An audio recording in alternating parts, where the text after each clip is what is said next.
पुत्री दूर्वा,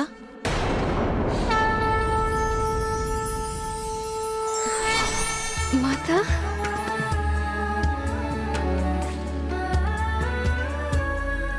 माता।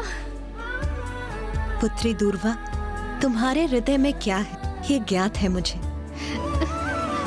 मेरे पुत्र गणेश के प्रति तुम्हारी भक्ति, प्रेम और निष्ठा का भान हो गया है मुझे।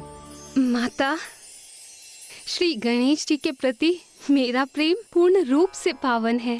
उनके प्रति मेरी निष्ठा अटूट है माता। मैं तो उन्हें अपने हृदय में उतार चुकी हूँ। मैं तो श्री गणेश जी की भक्ति में लीन होकर पूर्ण रूप से तृप्त हूँ। माता, मेरी एक प्रबल इच्छा है कि मैं सदा श्री गणेश जी के साथ रहूँ। अब आप ही कोई उपाय कीजिए माता, जिससे मेरा नाम सदा के लिए गणेश जी के साथ जुड़ जाए। मैं मेरे पुत्र गणेश के प्रति तुम्हारे पवित्र प्रेम से अत्यंत प्रभावित हूँ, किंतु तुम किस रूप को धारण करके मेरे पुत्र के निकट रहना चाहती हो?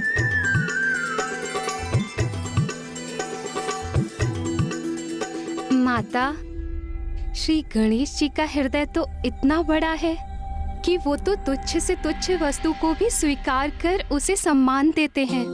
इसीलिए माता, आप मुझे तुच्छ धूप का रूप प्रदान कर दीजिए। यदि मेरी भक्ति सच्ची है तो एक ना एक दिवस श्री गणेश जी की दृष्टि मेरे इस तुच्छ रूप पर भी अवश्य पड़ेगी और मेरा नाम सदा के लिए श्री गणेश जी से जुड़ जाएगा। तथास्तु, तथास्तु, तथास्तु।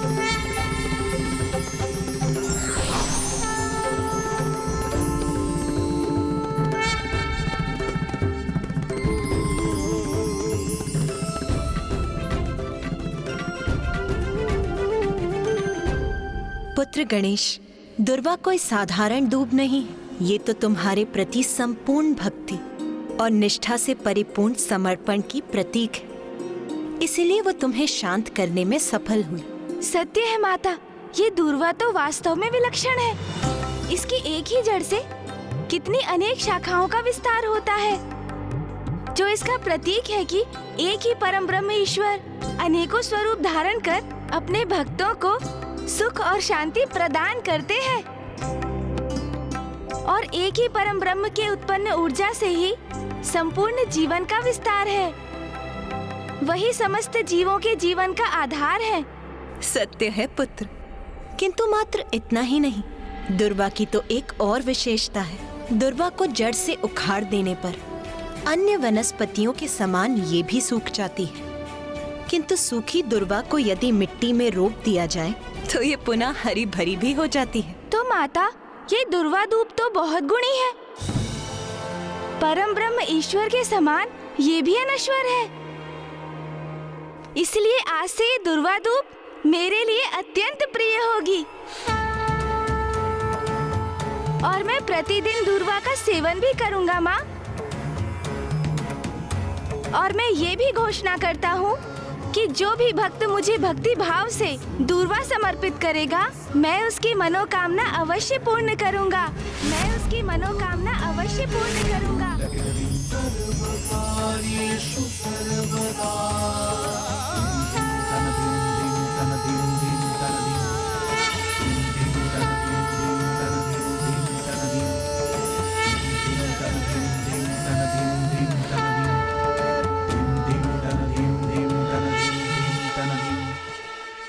आप धन्य हैं गणेश जी। आपने दुष्ट ज्ञानरी के अत्याचार से अपने परम भक्त सुबोध की रक्षा की, हम सभी की, यहाँ तक कि संपूर्ण सृष्टि की रक्षा अर्नालासुर के ताप से की। और अब आपने अपनी भक्तिन दुर्वा की भी मनोकामना पूर्ण कर दी। उसकी भक्ति और निष्ठा का सुफल प्रदान कर दिया आपने।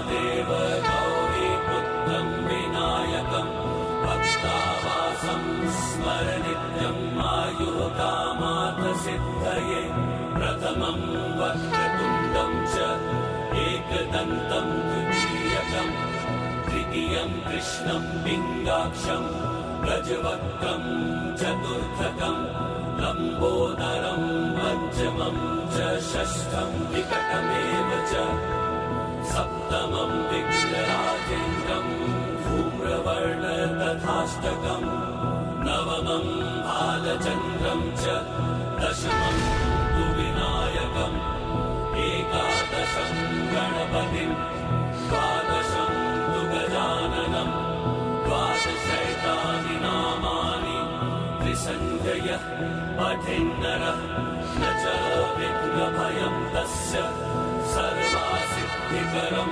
प्रभो।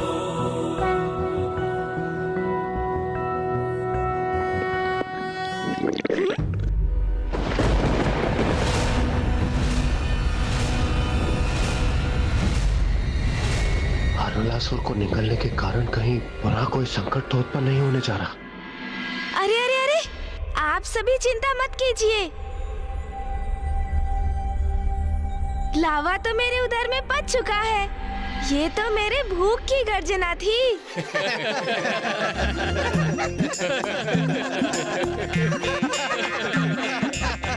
माँ, बहुत भूख लगी है और यहाँ का कार्य भी तो संपन्न हो चुका है। अभी हम कैलाश चलकर भोजन करें क्या माँ? अवश्य पुत्र।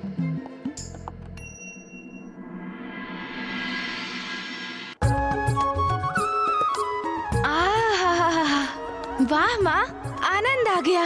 मेरा विजय भोज तो बहुत ही स्वादिष्ट था।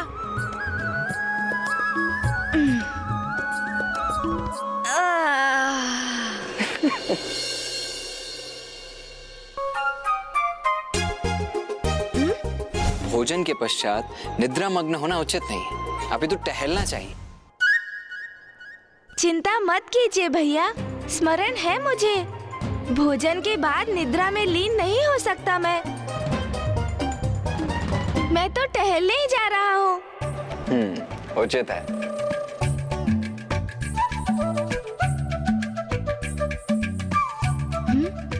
अरे, कुछ मोदक अभी भी शेष है। मैं ये ले लेता हूँ।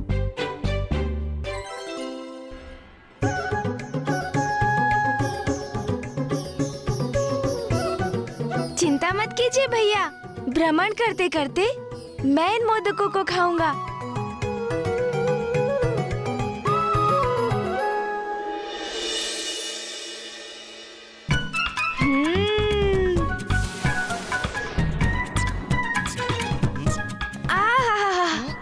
आनंद ही आ गया। माँ के हाथों की स्वादिष्ट मोदक और कैलाश पर्वत की शीतल पवन। वाह, आनंद आ गया। क्यों मूषक जी? मोदक का तो आपको ही क्या थे स्वामी, मैं तो मात्र वायु खा रहा हूँ।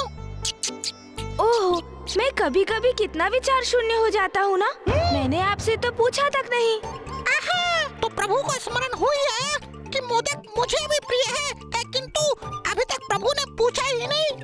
कोई बात नहीं प्रभु, तो आप पूछ लीजिए। मुझे खेद है मूषक जी, आपको इतनी भारी टोकरी उठानी पड़ी।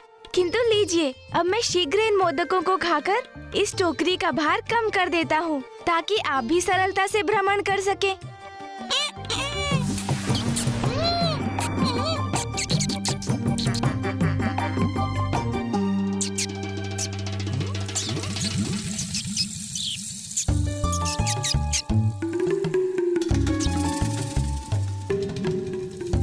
अरे मूषक जी, ये क्या? हम टहलते टहलते कैलाश के उपवन से इतना दूर निकल आए हैं कि हमें ध्यान भी नहीं रहा कि कब हम इस सघन वन में प्रवेश कर गए। अब तो चलिए प्रभु, हम लौट ही चलते हैं ना। अरे मूषक जी, लौटने की ऐसी भी क्या शीघ्रता है? वैसे भी अब और मोदक कहाँ शेष है, तो थोड़ा विश्राम कर ही लेते हैं। उस वृक्ष की छांव तो बहुत ही लुभावनी और सुखद प्रतीत हो रही है मूषक जी।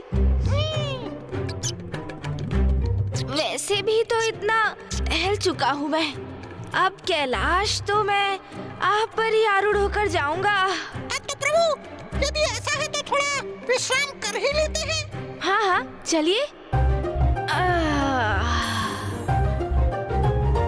भोजन के बाद विश्राम और भी आनंद देता है।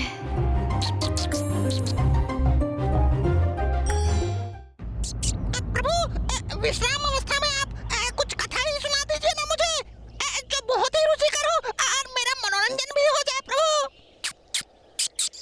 हाँ हाँ क्यों नहीं, किंतु कहीं भूत प्रेत की कथा सुनकर आप भयभीत तो नहीं हो जाएंगे ना मूषक जी? अरे कहाँ प्रभु, आपके लिए इतने भयानक असुरों का सामना किया है तो मात्र एक कथा मुझे कहाँ भयभीत कर सकेगी? सुनाइए। अच्छा तो फिर सुनिए। एक बार एक व्यक्ति अपने नगर से किसी अन्य नगर जा रहा था, किंतु मार्ग में इसी प्रकार का सघन वन था। ऐसा ही वन प्रभु? हाँ मूषक जी, हाँ ऐसा ही, पूर्ण रूप से ऐसा ही निर्जन वन, जहाँ दूर दूर तक कोई नहीं था, कोई वन्य पशु भी नहीं। कोई भी नहीं, किंतु क्यों प्रभु? क्योंकि मूषक जी वो वन शापित था। शापित? हाँ हाँ मूषक जी, शापित। आप तो ऐसे सहम गए हैं कि आप मेरी कथा से भयभीत हो रहे हैं मूषक जी। नहीं नहीं नहीं प्रभु, मैं और भयभीत नहीं नहीं, आप कथा सुनाइए ना, मैं तो सुन रहा हूँ। अच्छा तो फिर सुनिए। फिर मार्ग में उस व्यक्ति को अत्यधिक प्यास का अनुभव हुआ, किंतु निकट में जल का कोई स्रोत नहीं था, और अब वो इतना व्याकुल हो गया कि वो जल को इधर तो कभी उधर इधर उधर ढूंढने लगा। और फिर अकस्मात क्या हुआ अचानक प्रभु? और फिर अचानक उसे एक आहट सुनाई दी। कैसी आहट प्रभु? जैसे सूखे पत्तों पर चर पर करते हुए किसी के पांव उसकी ओर बढ़े आ रहे हों, जैसे कोई निकट बढ़ता ही चला रहा हो। हाँ प्रभु, ध्वनि तो कुछ ऐसे ही उत्पन्न हो रही है, जैसे किसी के आने की आहट हो। किंतु जब उस व्यक्ति ने ध्वनि आने वाली उस दिशा की ओर मुड़कर देखा तो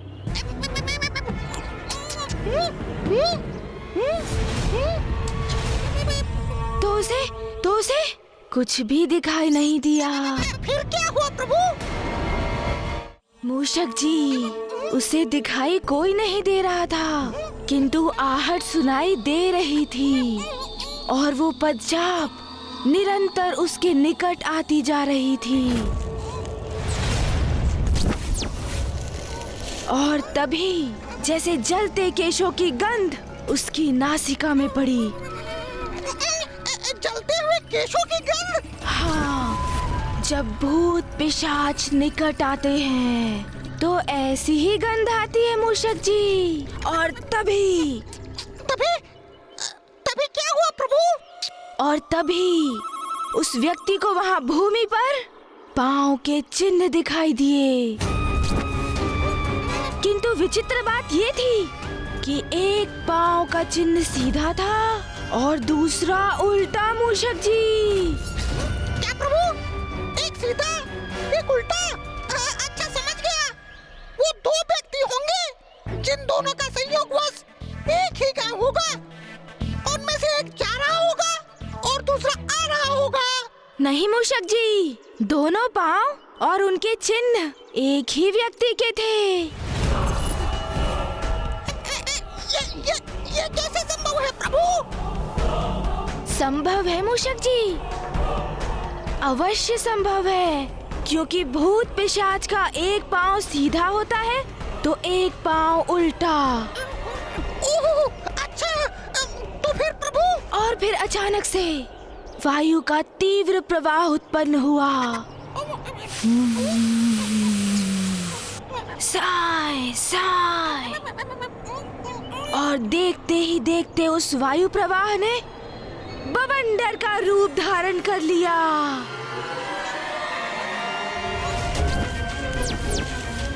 ठीक उसी प्रकार जैसे एक भूत पिशाच किसी पर आक्रमण करने वाले होते हैं, तो वो बवंडर का रूप धारण करते हैं और तभी उस व्यक्ति को बवंडर से हंसी का स्वर सुनाई देता है।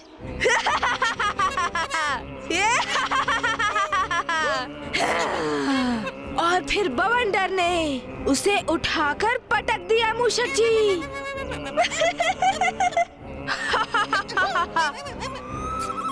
और पुनः हंसी का स्वर सुनाई देने लगा। कोई तो उस विचित्र स्वर में कह रहा था, मैं भूत हूँ, मैं पिशाच हूँ, मैं तुम्हारे प्राण हर लूंगा।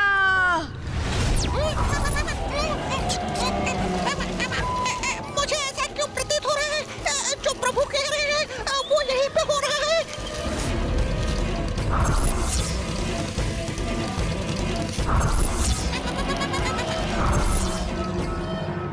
विश्राम करता हूँ।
ये ध्वनि कैसी थी?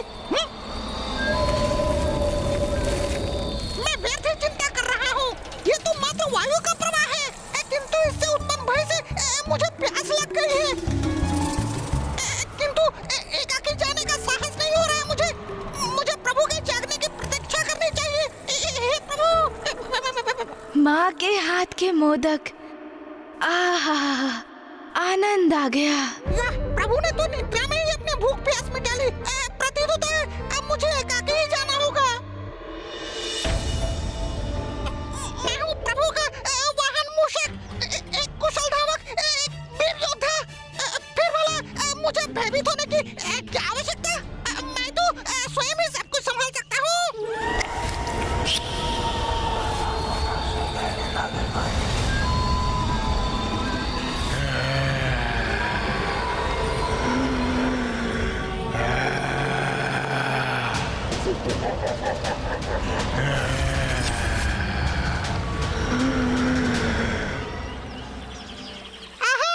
स्वच्छ शीतल जल, बहुत प्यास लगी है मुझे।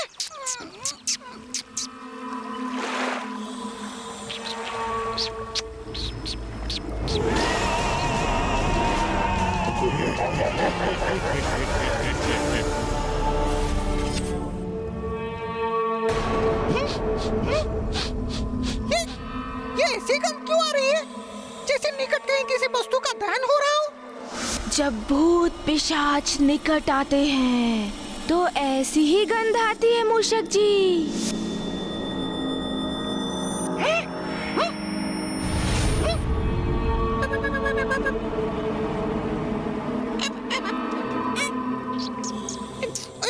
ये क्या हो गया है मुझे?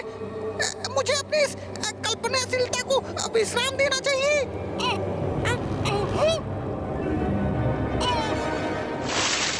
कदाचित अपने मुख पर इस शीतल जल के छिड़काव से मेरा भय दूर हो जाएगा।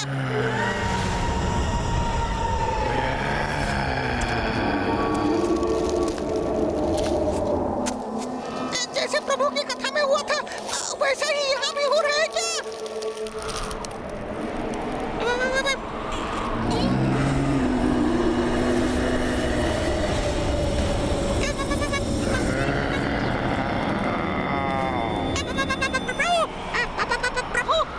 जैसे सूखे पत्तों पर चर पर करते हुए किसी के पाँव उसकी ओर बढ़े आ रहे हों। मुड़ कर देखने में भी भय का आभास हो रहा है मुझे।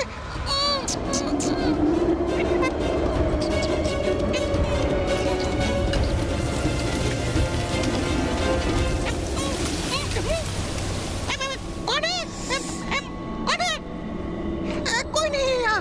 मुझे शीघ्र प्रभु के निकट पहुँच जाना चाहिए। वहीं सुरक्षित रहूंगा मैं।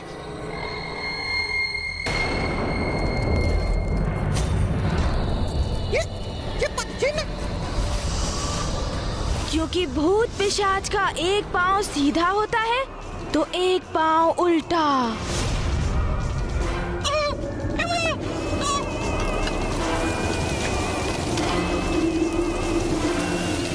और फिर अचानक से वायु का तीव्र प्रवाह उत्पन्न हुआ। ये तो वही हो रहा है जैसे प्रभु की कथा में हो रहा था। और देखते ही देखते उस वायु प्रवाह ने बवंडर का रूप धारण कर लिया।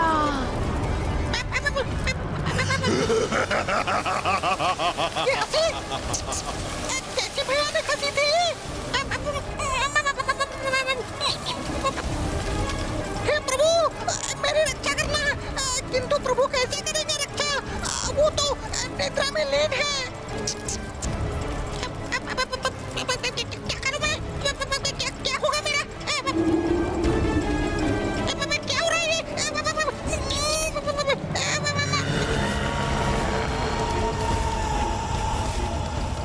कहीं मुझे तो प्राण संकट में तो नहीं?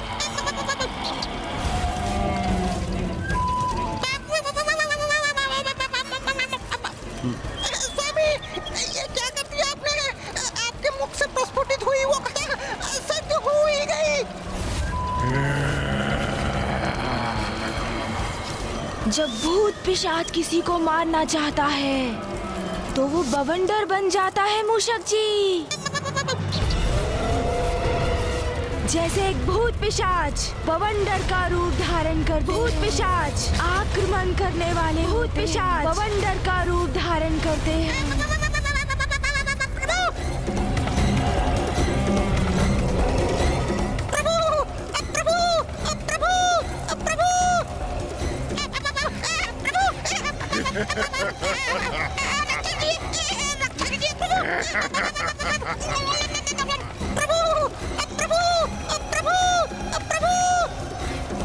ये बवंडर तो मेरा पीछा ही कर रहा है जैसे मेरा आंधी करना चाहता हूँ।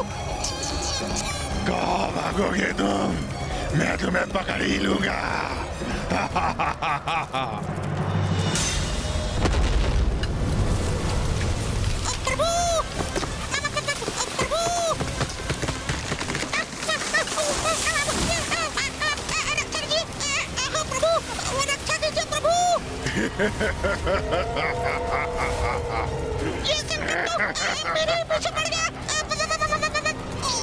कितना भागोगे तुम? मैं पकड़ ही लूंगा तुम्हें। आज तो मूषक गए प्राण से। भाग मूषक, भाग मूषक। प्रभु रक्षा कीजिए प्रभु।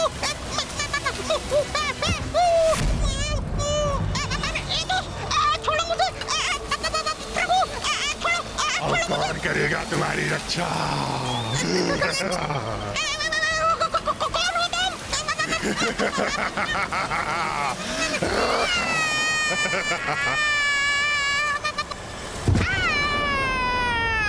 मूषक जी थोड़ी देर और विश्राम करने दीजिए ना।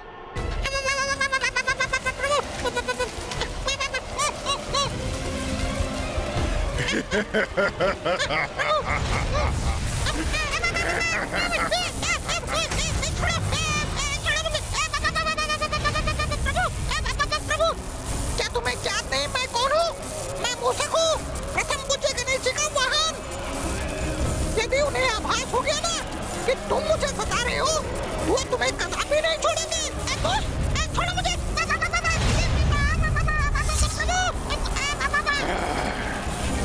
इतनी सरलता से कहीं नहीं जाने दूंगा तुम्हें। ज्ञात है मुझे। कौन हो तुम? ये भी ज्ञात है कौन है तुम्हारा प्रभु। इसीलिए तो सता रहा हूँ तुम्हें। अरे इसे ज्ञात है, मैं प्रभु का वाहन हूँ, फिर भी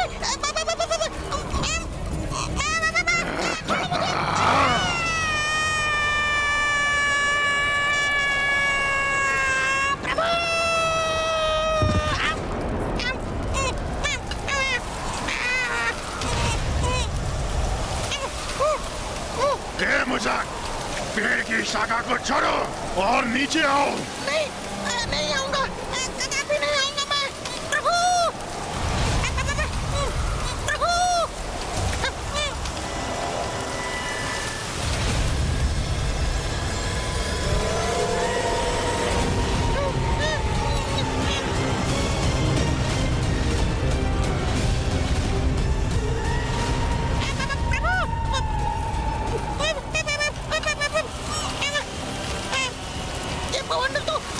निकलता हुआ मेरी ओर ही बढ़ रहा है।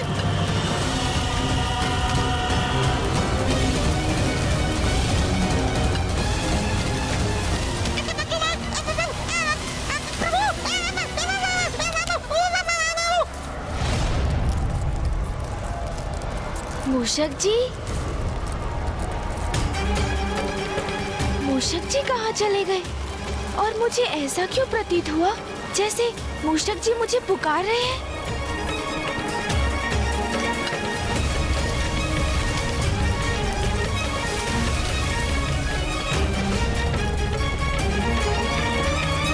ना कोई वायु प्रवाह और ना कोई कारण, तो ये वृक्ष इस प्रकार क्यों झूल रहे हैं? कुछ तो है जो उचित नहीं। मुझे चिंता हो रही है।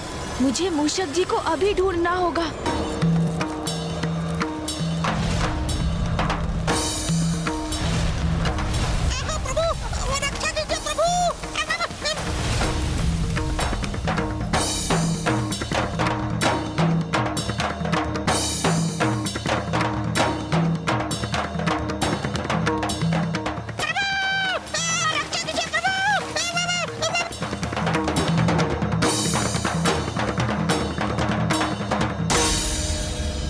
विनाश, जैसे कि प्रकृति तो तहस नहस ही हो गई है।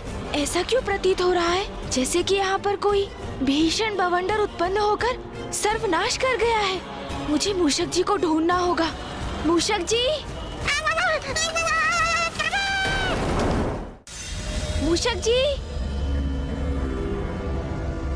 मूषक जी, कहाँ हैं आप?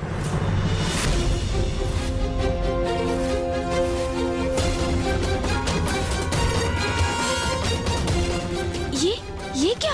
ये पद चिन्ह मेरी कथा के समान।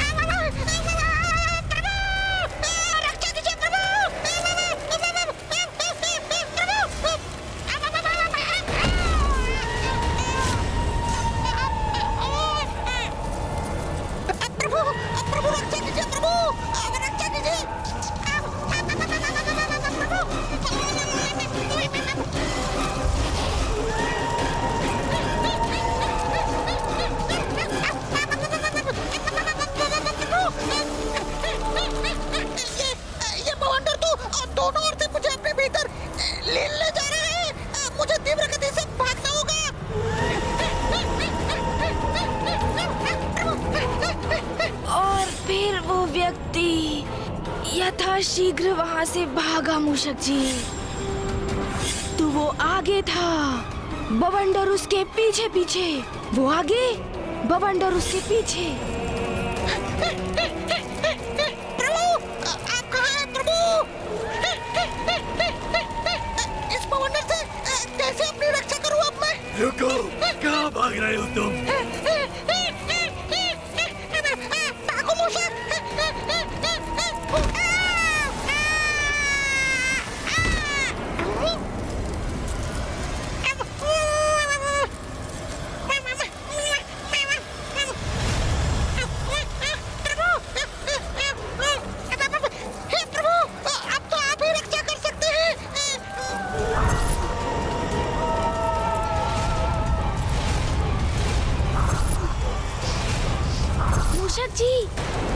मूषक जी। प्रभु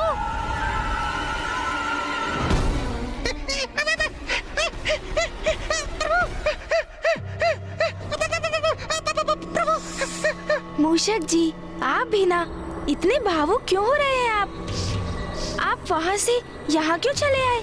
मैं तो वही था आराम पूर्वक, किंतु मूषक जी आप इतना कंपित क्यों हो रहे हैं?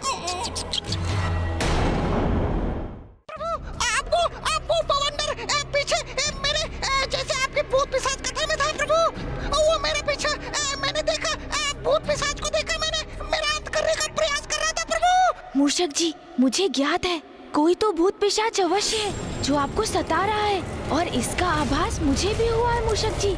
किंतु कोई बात नहीं, अब मैं संभालता हूँ मूषक जी। उस भूत या पिशाच को उचित पाठ पढ़ाऊंगा मैं। अरे ये क्या मूषक जी, आप भी भूत पिशाच की रट लगा रखे हैं।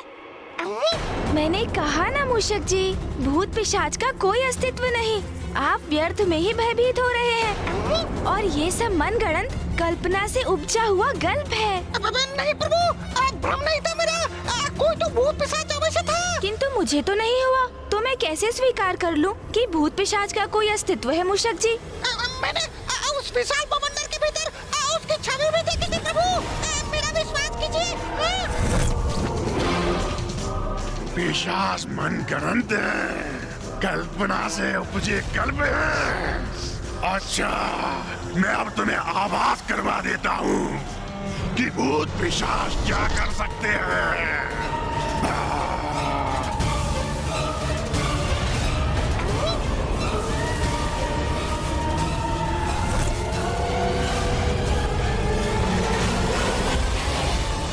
नहीं प्रभु, भूत पिशाच है, मुझे आभास हुआ था। वो देखिए प्रभु, उस वृक्ष को।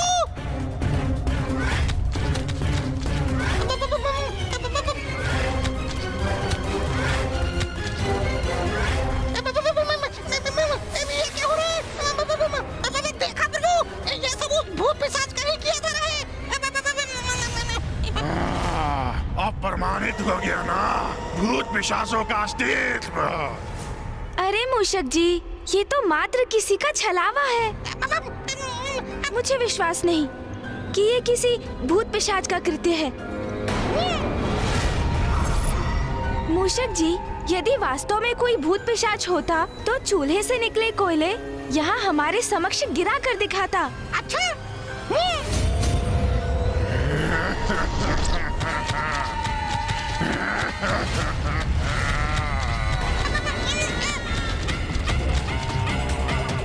ये देखिए प्रभु, ये देखिए। अब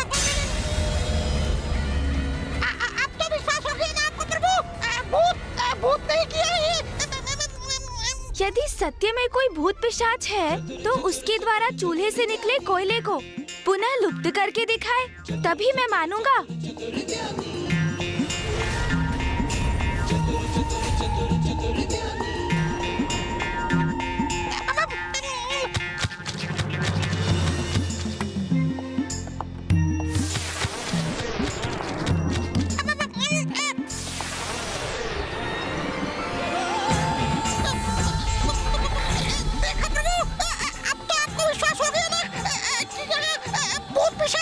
मेरी युक्ति कार्य कर रही है। अब मैं इसी युक्ति से उस भूत अथवा पिशाच को मेरे समक्ष आने पर विवश कर दूंगा। भूत पिशाच है तो इस पोटली के भीतर प्रवेश कर दिखाए। उसके पोटली में समाते ही ये पोटली फूल जाएगी मूषक जी। हाँ, फिर मैं भी मान लूंगा। वो आएगा प्रभु, देख लीजिएगा।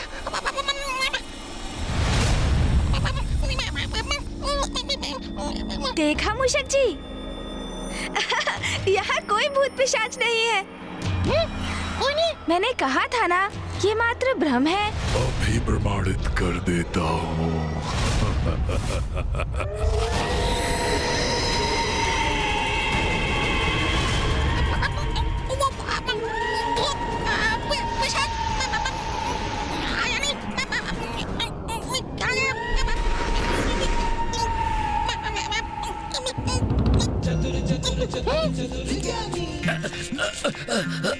ये लीजिए मूषक जी, जो भी भूत पिशाच था और जिसने आपको कष्ट पहुंचाया, उसे हमने स्पोर्टली में बंद कर दिया है। मुक्त करो। अरे छोड़ो, छोड़ो मुझे, बाहर आने दो, मुझे बाहर आने दो, छोड़ो। नहीं प्रभु, उसे बाहर कदापि मत आने दीजिएगा प्रभु। बाहर तो तुम्हें तभी आने दूंगा जब तुम बाहर आकर हमारे समक्ष अपना वास्तविक रूप उजागर करोगे। उचित है, मैं तुम्हें दिखाऊंगा अपना वास्तविक रूप। छोड़ो। उसे मुक्त मत कीजिएगा। हम किसी भूत पिशाच का कथन कैसे स्वीकार कर लें प्रभु? भूत नहीं, पिशाच हूँ मैं, और पिशाच अपना वचन अवश्य निभाते हैं। मुझे मुक्त करो।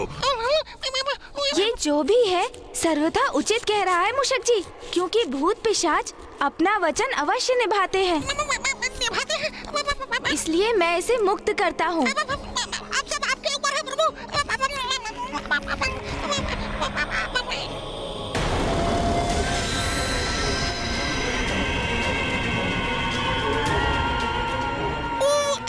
किधर गया पिशाच, किधर गया?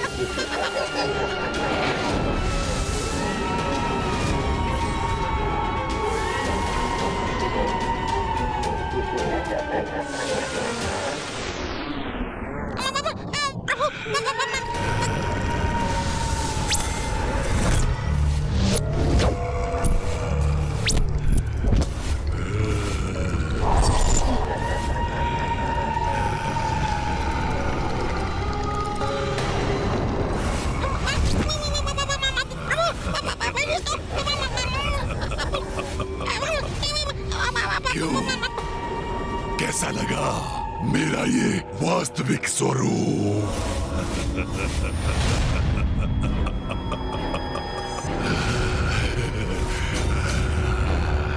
और ये भी ज्ञात कर लो, मैं जैसा हूँ उसका कारण तुम हो। तुमने मुझे इस भयंकर कुरूप स्वरूप में परिवर्तित किया है। मैंने? वो कैसे? रुक जाओ दुष्ट! कुमार कार्तिक जी, भैया यहाँ और इतने क्रोध में? मेरे भ्राता को हानि पहुंचाने आए हो तुम? मैं तुम्हारा अंत कर दूंगा।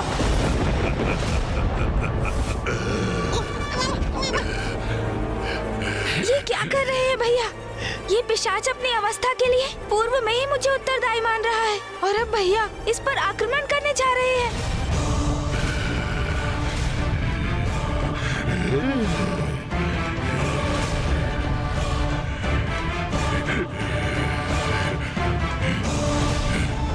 भैया तो बहुत आक्रामक मुद्रा में है और प्रतीत हो रहा है जैसे ये पिशाच भी पीछे नहीं हटेगा। दुष्ट! तुम्हें ज्ञात भी है तुम कितने बड़े संकट को आमंत्रित कर रहे हो? किससे उलझ रहे हो? ये कोई और नहीं, स्वयं महादेव पुत्र प्रथम पूज्य गणेश है। कुमार कार्तिक जी अत्यंत क्रोधित है। तुम्हें तो भैया रुकिए। नहीं गणेश, आज मैं तुम्हारी एक नहीं सुनूंगा। इस दुष्ट उद्दंड पिशाच पर अपना प्रहार अवश्य करूंगा मैं। आइए, क्यों नहीं? कीजिए प्रहार कीजिए। आप भी मेरा वध कर दीजिए, जैसे पूर्व में आपके भ्राता ने किया था। उसी प्रकार आप भी मेरा अंत करने का आनंद लीजिए, आनंद लीजिए।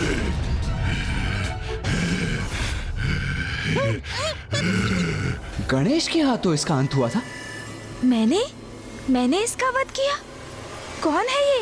मैं व्यर्थ ही भयभीत हो रहा था। ये पिशाच युद्ध नहीं करना चाहता। ये तो बस क्षुब्ध है प्रभु से, किंतु फिर ये चाहता क्या है? क्यों?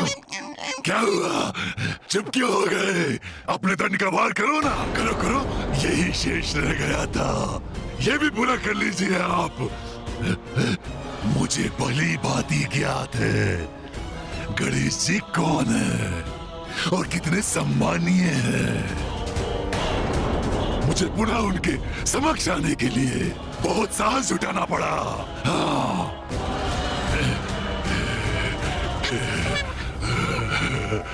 कौन है ये पिशाच? किंतु पिशाच, तुम तो मेरे पीछे पड़े थे, मुझे क्यों याद करना चाहते थे तुम? पिशाच हूँ, कुछ तो अवश्य सताऊंगा ना। और वैसे भी मैं ये सब कुछ गणेश जी का ध्यान अपनी ओर आकर्षित करने के लिए कर रहा था। वैसे तो ये भी सत्य है, तुम अत्यंत स्वादिष्ट प्रतीत होते हो। इस पिशाच का कोई विश्वास नहीं, कब मेरा आहार करने पुनः मेरे पीछे पड़ जाए। मैं तो प्रभु के पीछे ही सुरक्षित हूँ। अच्छा, अब रुको। तुम मूषक जी से वार्तालाप करने तो यहाँ नहीं आए हो ना? तो अपना परिचय दो, बताओ कौन हो तुम? कौन हो तुम?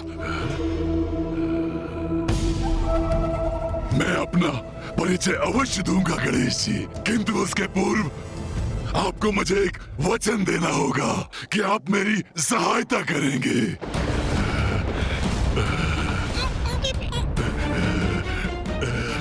गणेश, हमें सचेत रहना चाहिए। इससे इसका परिचय प्राप्त किए बिना हमें इसे किसी भी प्रकार का कोई वचन नहीं देना चाहिए।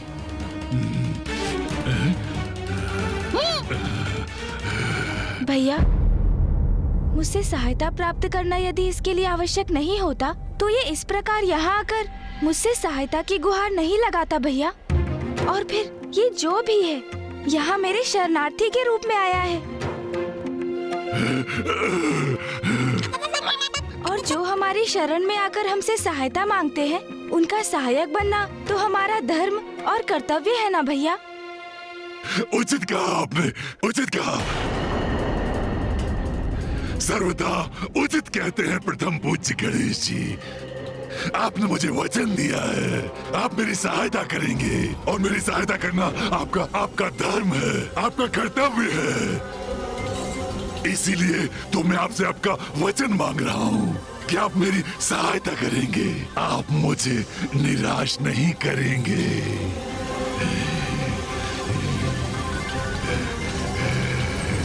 यदि तुम मुझे अपना उचित परिचय दोगे तो मैं वचन देता हूँ, मैं तुम्हारी सहायता करने से कदापि पीछे नहीं हटूंगा। ये मेरा वचन है। उचित है फिर। आप मुझे मेरे इस रूप में पहचानने में असमर्थ हैं। मैं ज्ञानी हूँ, ज्ञानी। ज्ञानारी? आपने मेरा वध किया था।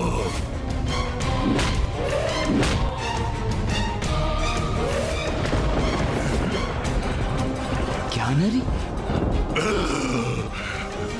त्रिलोक विजेता असुर राज ज्ञानारी के पुत्र को इस प्रकार धरती में बिठाने का दुस्साहस कैसे किया तुमने?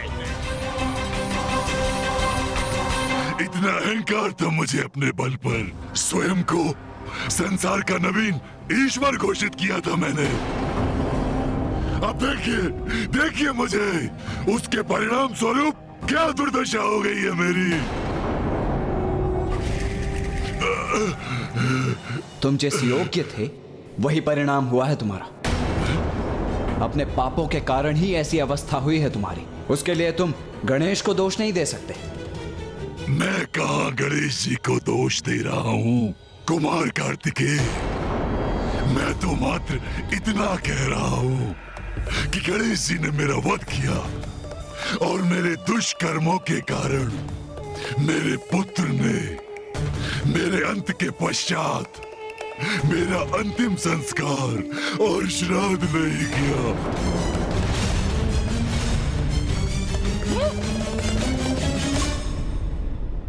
इसलिए मेरी आत्मा। अरे कहाँ चला गया ये ज्ञानारी? ये दुष्ट अचानक अदृश्य क्यों हो गए? कदाचित हमें सावधान रहना चाहिए।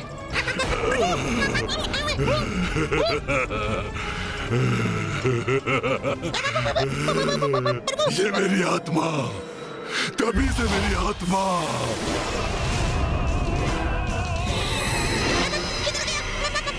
और इसी प्रकार भटकते भटकते मैं पिशाच बन गया हूँ।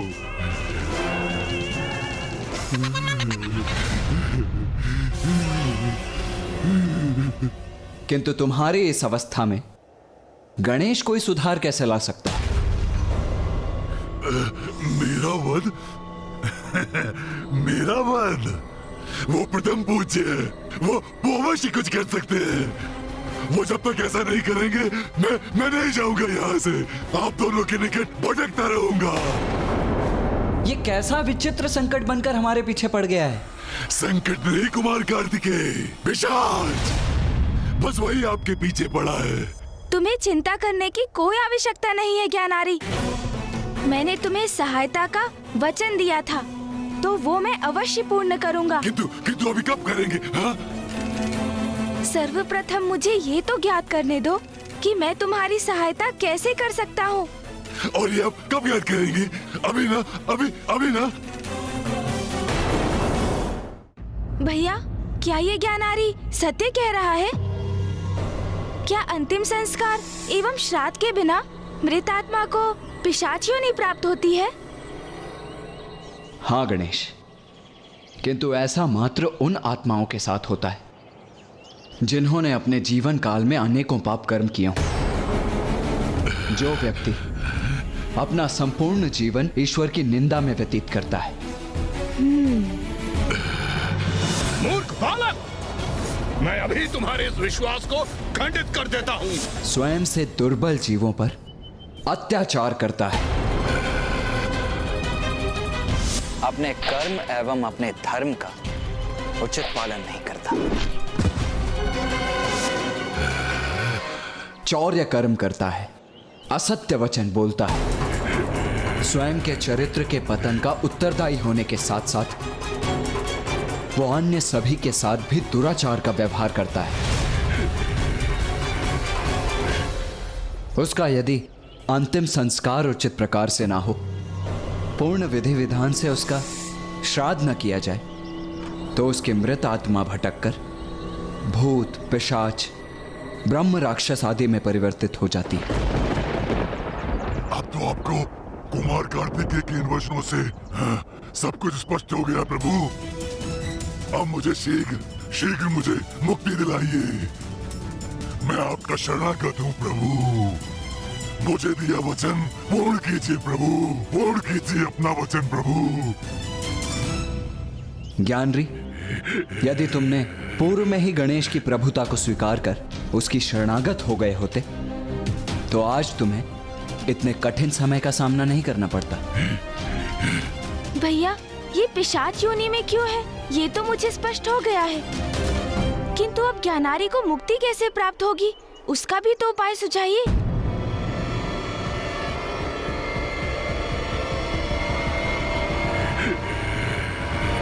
काशी,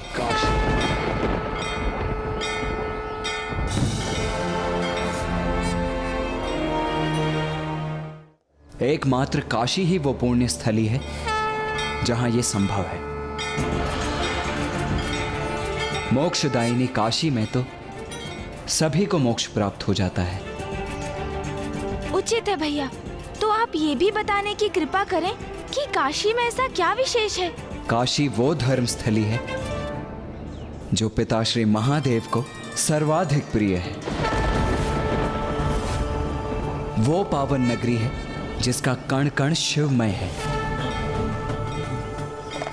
जिसका कभी विनाश नहीं होता, जो सृष्टि के पूर्व भी और प्रलय के उपरांत भी अपने स्थान पर स्थिर रहती है।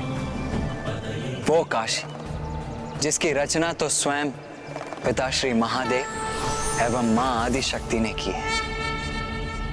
स्मरण करो गणेश, माता श्री महाकाली ने स्वयं अपने श्रीमुख से हम सभी को ये कथा सुनाई थी। ये उस समय की बात है जब प्रलय के पश्चात संसार में कुछ भी शेष नहीं रहा था।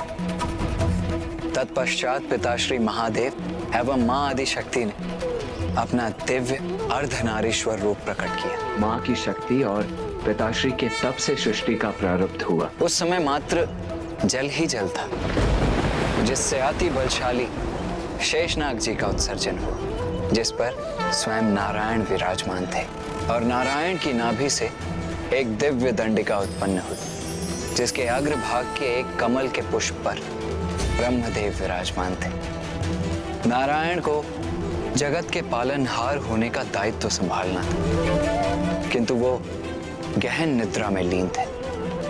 जिस निद्रा से उन्हें जागृत करने हेतु माता महामाया ने 2 असुर मधु और कैटब को उत्पन्न किया, और वो दोनों माता महामाया के आदेश पर विष्णुदेव से युद्ध करने निकले, और तब उनकी दृष्टि ब्रह्मदेव पर पड़ी।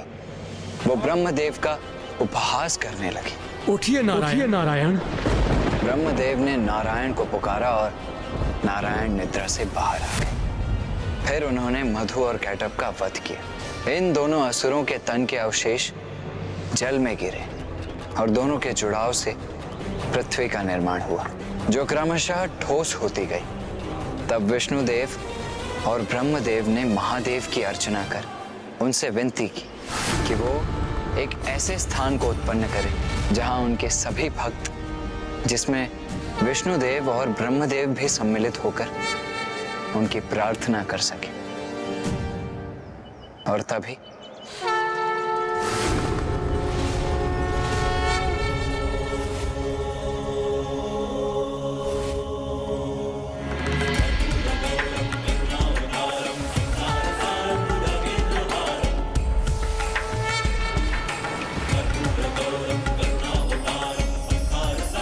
और इस प्रकार महादेव ने काशी को उत्पन्न किया,